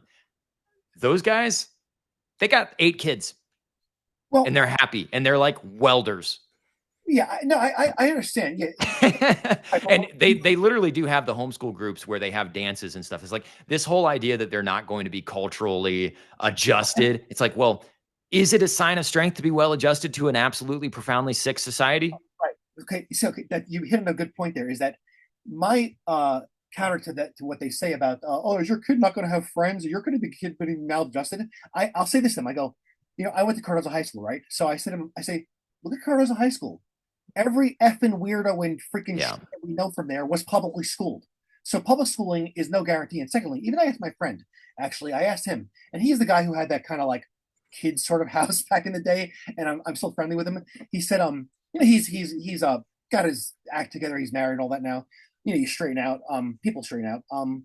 Is that I said, hey, how many people back in the day do you know that had some type of personality disorder, problems with the law, was a truant, was a criminal, etc.? He's like, about 50%, maybe more. So these people all went to public schools. Yeah. You're going to come out with this very well socially adjusted person for public school that might exist in Middle America. It didn't exist in Queens. I live here. No, there's just as many blue-haired trannies in the schools here. It's it's Right. it's the percentages of transitioning is just as high here. I see. It's I just mean, the freaking prom queen in Troy High School a couple years ago was a dude. I'm so not kidding. I'm not kidding. I It understand. was this scrawny little guy, and he just Yeah, I understand. whatever, guys, whatever. Yeah, back in the 90s, we didn't have too much of that. People with blue or green. Oh, no, that didn't exist. We had other troublemakers there, other deviant people. But when you said also, you just said that I don't think you are, but you said you're nuts. You don't appear nuts to me. You seem like a well, you seem not Boy, you spend 2 seconds in my comment section. I am not socially well adjusted, not for the current day. Let's just put it that way. well. And the little bit of like attempting to talk to women I've done, it's just nowhere close to the same page on anything. It's really bad, actually. And then as soon as you try to put your foot down and like demand, build frame and try to be who you want to be and like demand something from the women, nope, they just disappear. It's done. Yeah, It's just done. well, that's what we get. That's what we get in the degenerate culture, Yeah. non-monogamous culture that we have today, and also the breakdown of families. Because really, no one, and I'm glad that Paul, Elam, and well, the whole gold pill crowd, Pearl was talking about this also, is that a lot of this really is from lack of family involvement, lack of society trying to take care of its young men. Meaning that it was back in the day, and I think that like what was his name, Western Decline and Thomas White were talking about this. That Western Decline pointed this out, and I mean it was. I mean, it's common to some people, but I'm glad Well, he. he thinks I'm a Fed, by the way, and he went after me, so Oh, I'm not a big fan. But yeah, go okay. ahead. And I understand that. I listen to them sometimes, but what what he said was that back in the day, society would look out for you, pair you up with someone, your family, people Yeah. would pair you up, and that part of your life was checked off, right? So then, after that life is checked off, you don't have to use as much. Well, you don't have to use any more energy in trying to attract a mate, and you can get on with raising your family.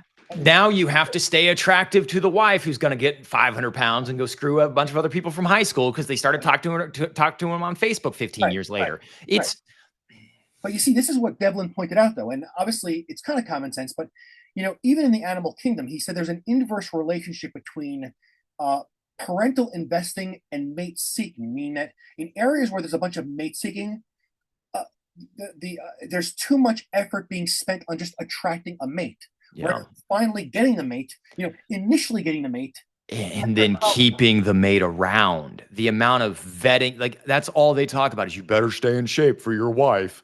right, right. Are So you kidding me? I'm making the money. I got to stay in shape too. And then I got to raise the kid. And then I'm going to be Mr. Mom at home. And I got to clean because she doesn't do domestic labor. And it's just, the whole sorry. thing is this, I'm, yeah, because I even mentioned that also, and it's worth repeating, is that now you got and we can go through all these topics, but we'll wrap up eventually. But we will have you back on the channel. This will thank be a continued discussion. you very much. I appreciate that. So you get these statements online, message boards, X, etc., where people say, even some of these pundits in the right wing, like Ingram or whoever it is, maybe she, Tommy Lauren. yeah, they'll say men are not approaching. Men are not approaching. First of all, approaching strangers is damn weird. Okay.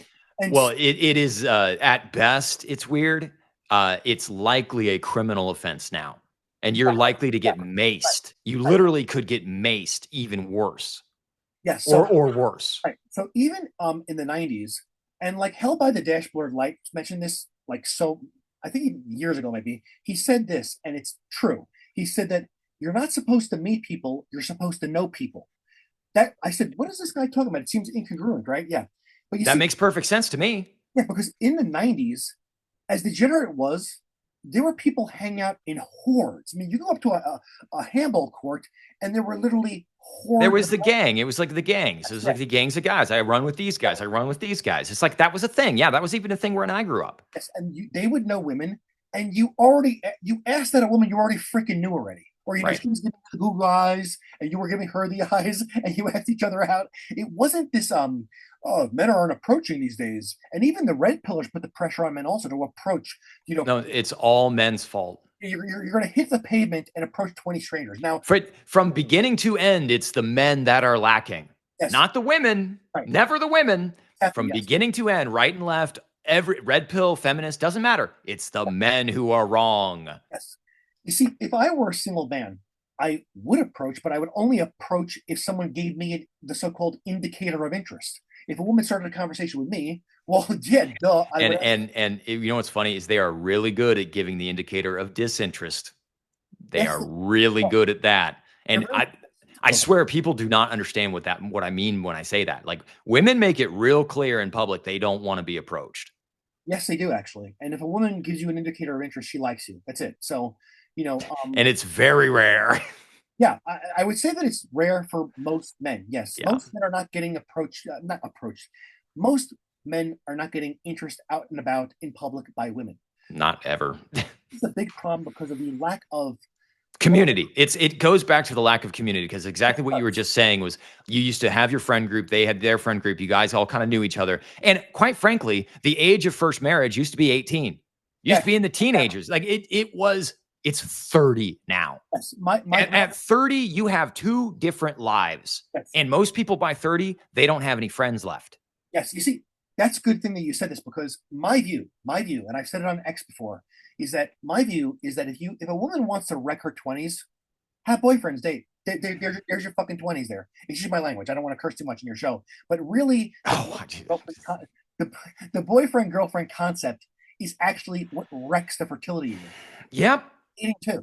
Birth control till they're 35, and then whoopsie, I don't know why I can't get pregnant. Now I got to get IVF, and then this beta buck's 5'6" husband that's bald. Oh, he's not manning up and impregnating me. Better go get a You see, bull. And right, it's just but it's causing this experience differential. Like I said before, you get yes, these guys who are these hardworking men who are innocent, decent living men. You know what I'm saying? And yes, some who are freaking singles event trying to meet a woman, and they met a woman who has a girlfriend, a boyfriend since 13 years old. How yep. does this man who has never had a serious relationship, he's going after to a singles event? The woman has literally never spent they've either lived with their parents or they've had boyfriends. There's no in between. There's no like single era, as the girls like to say. And then the guys get a hit over their head. They say the guy's available, trying to get with this available, well, currently available. You know, and the women will look at the men as unattractive because they're womanless. I mean, let's say I was single. I was like, I'm a single guy. I want to meet someone. Well, why aren't you with someone? Like Yeah.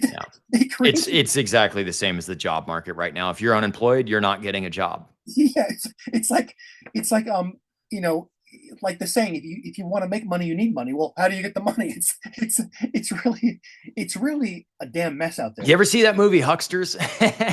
I can see that. Yes, yes. Clark Gable, 1947, absolutely phenomenal film. But Oh, anyway, that was a what's joke. That was a joke on the have money to make money. oh, yeah, yeah. What's It fun? was literally a film about 1920s New York advertising agencies to the run up to the but great film. I love old cinema. Basically, What's funny that you mentioned that is actually in Sexual Utopia and Power. There's an essay called "The Question of Female Masochism," and in there he mentions Clark Gable actually. So these are very good essays to read actually. Clark Gable, James Dean. Oh God, who played Cool Hand Luke? Salad dressing guy. Oh shit, what's his name?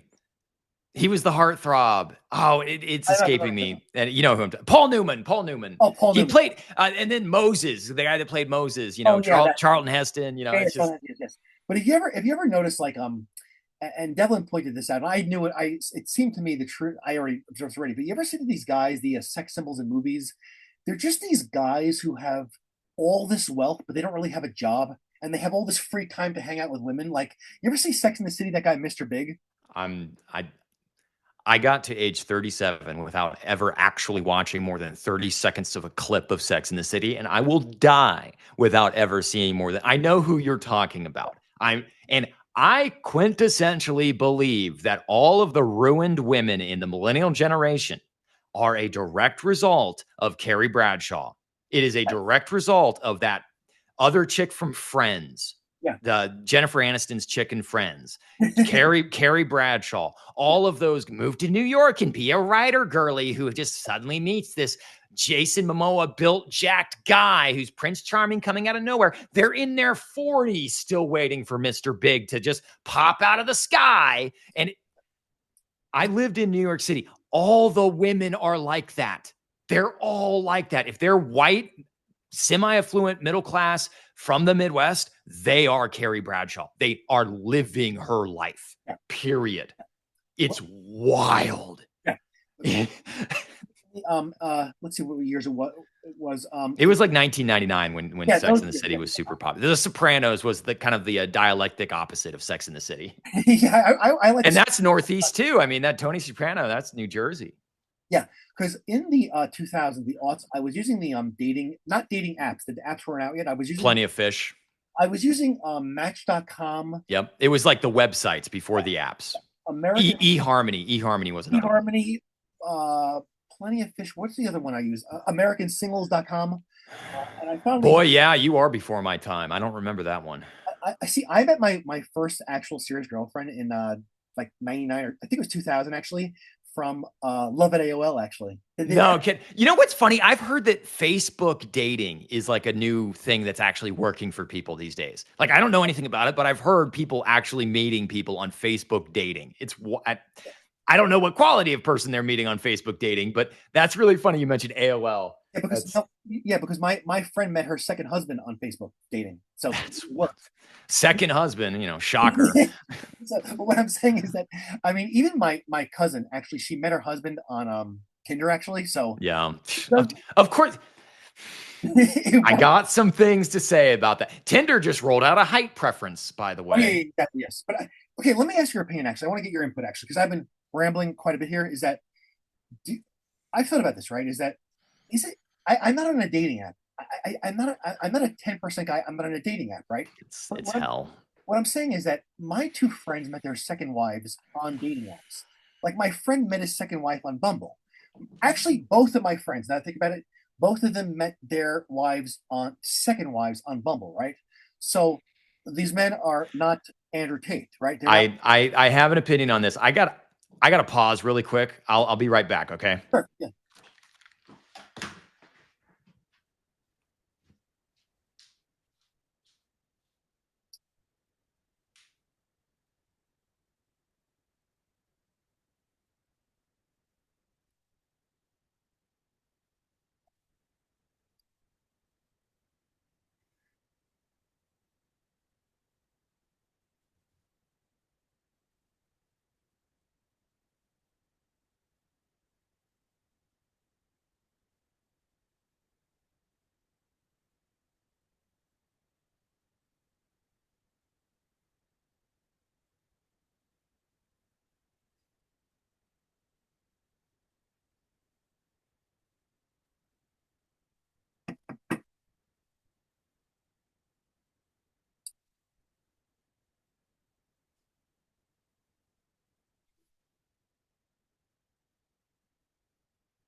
Hey, sorry. Okay, just a second. I paused my recording on my end. You can just cut this part out if you don't mind. Um, wouldn't be a stream without me needing to go to the bathroom halfway through it. Okay, I lost your audio. I lost your audio. I think you're on mute. Uh, Oh no, you're not. Okay, you're good. yeah. So, what is your opinion of that? Because I mean, these are only So examples. It's not much many. I had marginal success with dating apps 2013, 2014, and that was kind of like right after Tinder really kind of came out on the scene. That was also in the city in New York. So it was like, really, to be honest, it was just girls trying to get happy hour drinks. And maybe twice it led to an actual sexual interaction. Let's be honest. Nothing that was long term dating in any capacity. This whole meeting your second wife or your second husband thing on the dating apps makes perfect sense because now the woman's divorced. She's already got her meal ticket. She's already been married. Now she just wants another guy to pay her bills. It makes sense because, and I think your question really is, these guys that aren't having much luck in dating or finding women who already have been through the divorce mill. Is that kind of what I'm getting at? Well, I just wanted to know, meaning that I've heard the dating apps are terrible, right? Oh, they're abysmal. And I think that I thought try to think with a broad mind. I don't. It's like, for example, I don't like what Alex Datesek was saying. Well, me, my life, people I know. Well, I don't know everybody, so therefore I have to think with a broad mind. So I can't just use two examples of people that I know that met spouses there and say, well, the dating apps are not that bad because people met spouses there that I know. But however, I think I'm biased because, for example, my cousin met her first husband. She has a beautiful family with her husband. But then again, I might be biased because my cousin is an executive and she's married to a film director. So, uh, Yeah, therefore, because those just exist everywhere. that's why I don't want to use the biased example. So I'm thinking to myself, well, maybe it worked for them because these two people are up here. They're both very physically attractive. They've already done the echelon, the scaffolding that's required. And that's another thing that red pill people just beat into the heads of every dude is that you've got to do all of these other things to echelon up to that global economy of scale where you're going to be the best on the Right? planet at something. It's like most guys can't do that. No, they can't. Most guys are just going to get nothing. And if we get something, it's like, let's be honest. If I get someone, they're going to be in their late 30s. They're probably coming with a child from another man. If I want to even try to have a sexual relationship with somebody, and I'm not getting married to them, like that's not happening. And the options are shit. The options are shit. It's like you should, at this point, guys, literally, if she's nice to you, if she's not fat, not even thin, not even in shape, just not fat, she's a top 10 percenter. If she has pays her own bills, doesn't want you, like, you got to have her own job because God forbid you're not going to give her a dime because then it's like a cat that won't go away. It's a nightmare. It's a nightmare. Once you're over 25, and that's why I always say, guys, if you're younger and you want to get married, you got to find somebody in their early 20s, and you got to do it when you're in your early 20s so you can actually build a life together, because these girls get to their late 30s and they all of a sudden wake up and go, I have no kids. I need to go to the boyfriend store and go find a boyfriend. And then they bring all of their excess baggage from all their previous relationships and all the other men they've been with in their entire lives and literally just start talking about them with the guy they're trying to like win over to pay. It just, and Right. the last girlfriend I had was 15 years ago. I can't even relate to the things you're talking about. Like, you cannot bring in two separate lives and then all of a sudden just expect it to work. Like you Right. went to Lego store and you're going to get a boyfriend. Right. Because I'm Broken. It's broken. right. I'm agreeing with you because my view is this, and I want to counter the red pill. Well, when I say red pill, I mean red pill 2.0. I don't mean the red pill of Stardust and Paul Elon that had. No, I consider that like men's rights. Right. Yeah. That's a whole, like, pre 2020 is a whole different thing because I didn't even discover who Fresh and Fit were until like I got sober and started watching a bunch of self improvement bro stuff in 2021. You Yeah. know, Right. What I'm saying here is that my observation also is the people who get hooked up, the people who form families and get married. I say marriage knowing the consequences that could happen from a divorce. I'm just using, I'm still using that word. Is that the people that I know, for example, I work in healthcare. So let's say right? very young students, right? And some of these women that were interns that were working with me, uh, the ones who are going to get married, I know that when they say boyfriend, I'm like, this woman's going to get proposed to. I could just see in their face that this is a very nice woman, and they're getting married. Some of them, the ones that have it down pat, they're getting snatched. They're getting paired with a husband at 22 to 24. Yeah, that's what I'm saying. They're gone by 25, and They're gone. the good ones don't get divorced. Right. So that therefore I am also in opposition to this red pill notion, and I call it the revenge of the silver fox meme. The revenge of the silver fox is this, like for example, the Richard Cooper take, right? Is that you should spend 10 to 20 years in improving yourself, and then when you're 40 years old, Don't try till you're 35. It's a complete lie. It's a complete lie. you'll have a 401k, you'll have stock, you'll have a nice portfolio, The women don't care about that. you'll have a boat and a motorcycle, and Like, here's the thing about the material possession stuff and the boat and all that shit. Women only give a shit about that if it's a 65-foot, $12 trillion yacht they can go on with their 15 different boyfriends and sisters and sisterhood and go take a bunch of Instagram shots on. right. They literally do not care. My family has a cabin on a lake with a boat. There ain't no women coming to go hang out in Northeast Ohio to go on that little lake. Right.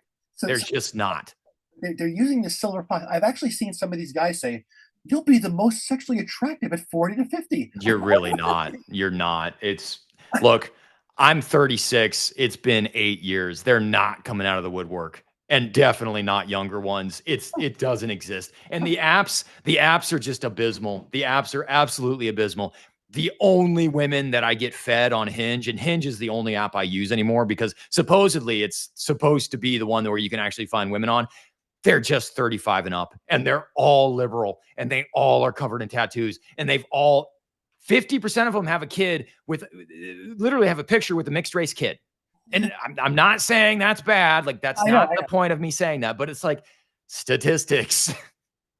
I know everything you're saying is right, but I find it really weird. This sort of fantasy, I call it the silver fox fantasy, that someone is going to emerge at 40 something years old. Well, again, like we go back to, like, not you. I'll just use the word dude for a guy. Like, I feel like saying, dude, Right. you're improving at 40 something. Hey, this woman's been on the scene since 13. What are you going to do now? And she hasn't had to mature or improve at all. Yes. So, and there are plenty of men who need improving who have no problem getting women. Why are we telling decent men to improve when the men who need the most improvement, they get a lot of because that $2,000 course ain't gonna sell itself. Yes. So, yeah, all these topics that we've touched upon have yeah, I know we've been super long-winded here. I'm yeah, sorry. no. I think these are important to just bring this up. And like I said before, I was just so I figured I would just finally jump into this and start partaking in super chats and making some places to finally air what I have to say. And I don't think it's all new. I just think that, if men are going to, there has to be like a gorilla, many voices talking for there to be change. I mean, it's talk now, and people can say it's all talk, but eventually, if it's all talk, it could influence change in society, even if it's decades into the future. There has to be some momentum going. Yeah, we've got to change this. It's right. Yeah, because it's misery. It's misery. It's misery, and right. and it's definitely important to have your voice out there. And I appreciate. I think I reached out to you, but I appreciate you coming on and talking about this stuff. And I would like to have a more nuanced discussion that isn't just all over the place like this, where you can actually talk about a subject, one of the subjects you bring up, and maybe that sexual utopia book. I mean, maybe that would be a good one for me to try to review and maybe talk to you about in the future. But yeah, this has been great, man. This has been eye-opening and just I don't know what the answer is. I really don't. And I don't know, it's right. But I was thinking, like, for example, and again, I'm not a mental health counselor. I am not an expert. I think that it's very good, for example, that like voices like you, Shah, Pearl, Paul Elam, what's the other guy? That guy who runs that channel, Men Are Good. I forgot his name. Janice Flamingo. Like, I like this kind of space, and it really got me motivated because I'm like, there has to be some level head talk here. Right. There has to be men that are empathetic, caring, kind, and I'm going to use the word nice. Yes, nice. and that's another freaking topic that we should go over one, maybe a little bit now. Is that I is that I just did a video on this hour and a half long video in this article. This woman who said that it's the time for nice guys, and then she just literally went into okay, describing the bad boy right, as the nice guy. right. You see, this is BS also, because before I just want to get this out there also is that there's like this pathologization of the term nice guy. Now there's discourse online saying that nice guys aren't really nice.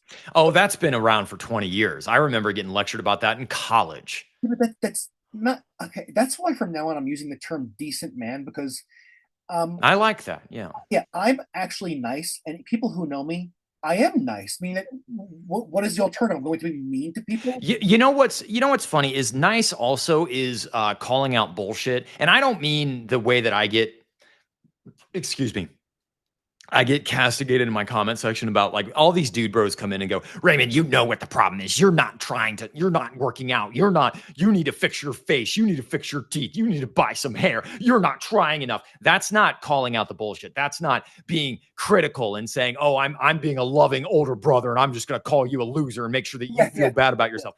No, an actual decent, nice man will hold somebody else's feet to the fire morally and say, no, that is inappropriate, immoral yeah. behavior. Oh, you're sleeping with a married woman? You suck, dude. Right, It's like right. you're chasing 4 girls at the same time. You're the problem, dude. See, And yeah, that's another problem. Also, we got to get out there. I keep on saying before we go. But anyway, like as I was saying to Annie, is that back in the day, Chad. I don't know how long ago, but back in the day, Chad was not admired. Chad was dealt with severely. So there were times where they were called cads. They were literally lynched, or had legal sanctions put on them, or had their income removed. These people are not these people are not our friends. Any young no, guy who looks to worship these men, they're not your friend. They're not going to just fix any problems. And yeah, I think that Chad and Tyrone worship and discourse has to end also, because it's really obnoxious at this point. It's stupid. It's not productive at all. Just keep on repeating Chad Tyrone, Chad Tyrone. That, yeah, that's a good point. You're right. no, I'm not trying to dictate how you talk. If you want to say Chad Tyrone, that's No, it's just that's the nomenclature. yeah, yeah, yeah. No, I'm not ripping. I'm not saying. I'm not trying to patrol how people talk. I'm just saying that. Yeah, I said what I said, but I think that it's good that there's more level-headed people talking here. Is that we're not mental health counselors, but perhaps that this could be like a space where men who are having a hard time finally reach the people who are understanding and caring.